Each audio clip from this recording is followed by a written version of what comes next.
It's your responsibility to know. It's your responsibility to be aware. As a grown-up adult, it is your responsibility to get the information. You need to find and seek and search for the information. You need to do the research for yourself. You can't expect anyone else to do it for you. Basically, at this point, everybody is a journalist, so to speak. But not in the sense that you need to follow an agenda because the company you work for has a specific agenda you are getting paid for. I mean the real journalism. The real journalism that looks at reality in the most objective way, the most objective manner. So, like a scientific manner. Scientific means not the religion science, but the actual science. The science that is objectively observing and testing. And testing and testing and testing and testing and testing. An endless trial and error test marathon until you know, based on practically any test that's possible. So a thesis is really just the beginning. It's an idea, but in science, that also philosophy is also a scientific approach. You test it. In philosophy, you test it on yourself. It's like an experiment that you do on yourself. You run an experiment on yourself. Yeah, you take this idea, you go out in the world, you have these adventures by testing these ideas. No? This is not how they teach it in university for some reason. So now you have just religion and propaganda. But it used to be, it's supposed to be science and journalism. Are you getting any of this? Are you getting any of this? Science is replaced with religion. There's no testing. You're supposed to believe it. And if you don't believe it, then you're called a Nazi. And whatever. You get called all kinds of ridiculous names that it's just you get branded, yeah. You get labeled. You get framed as whatever fits the narrative. You get framed in a way so your voice is discredited. So now you not only have no more real science, it's replaced with religion. You're supposed to believe it, and that's it.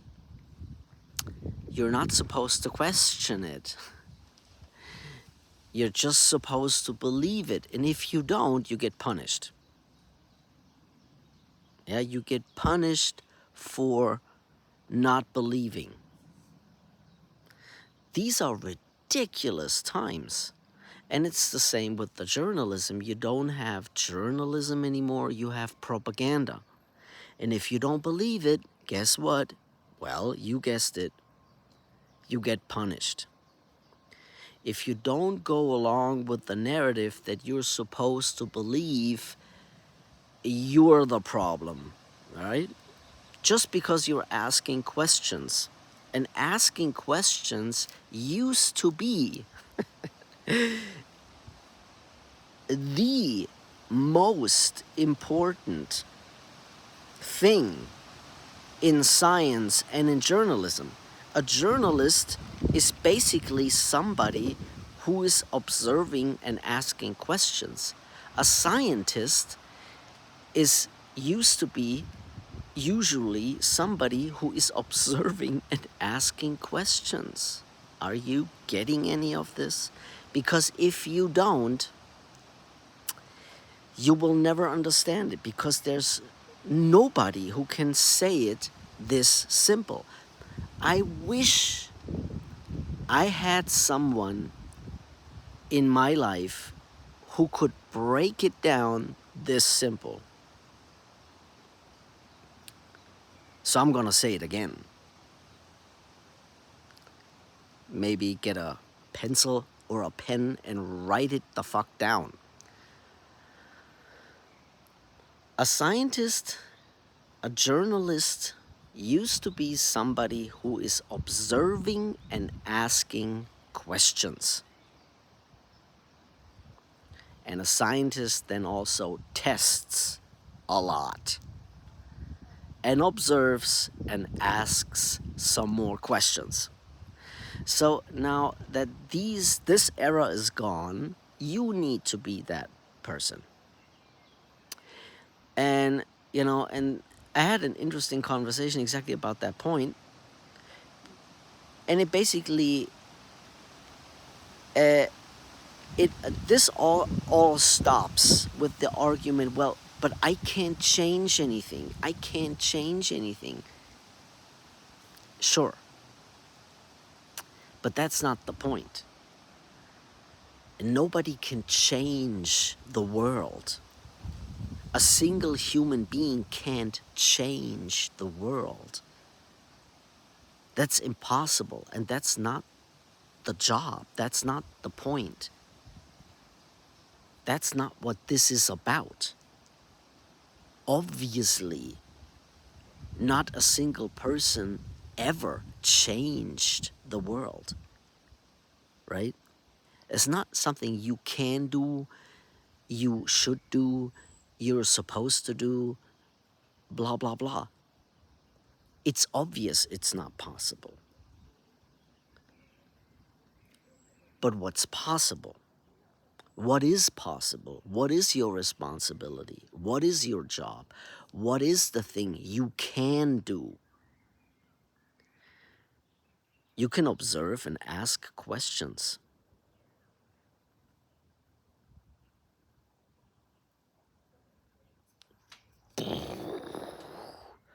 Maybe you need to write that down. You need to be the one that pays attention, observes, and asks questions. You need to be good at this. You need to understand patterns. You need to be good at pattern recognition.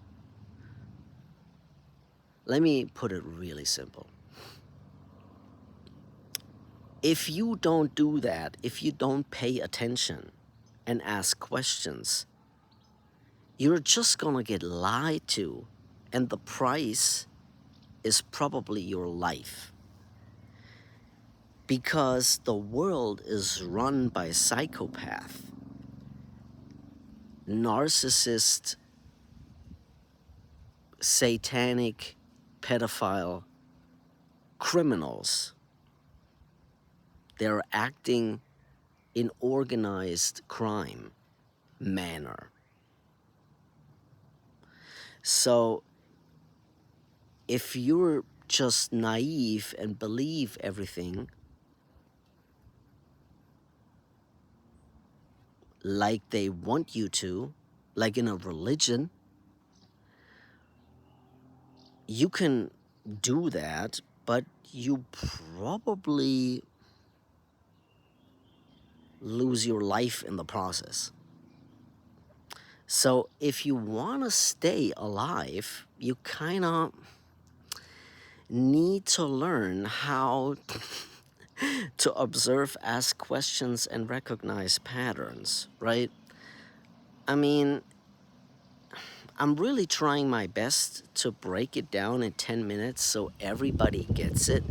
But, like, if you don't, well, there's nothing really I can do because we already had a really rough test drive with the 2020 thing, the Wuhan bat soup thing. And 80% failed the test. 80%, that's a rough number. I mean, that's a bad result. Like if 80% of you fail the test, I mean, not bad at the test, you failed it. You didn't get a bad grade. You failed. These are horrific numbers. These are terrible numbers. This is a disaster. This is not just bad. This is really the politest way I can possibly put this. There's a lot of things I'm not saying. Yeah, the reality is much harsher. Yeah, my point of view is much, much more radical than what I'm saying. But this is what I can say legally on the internet in the most polite manner possible, all things considered. I'm Miniman, grow trying.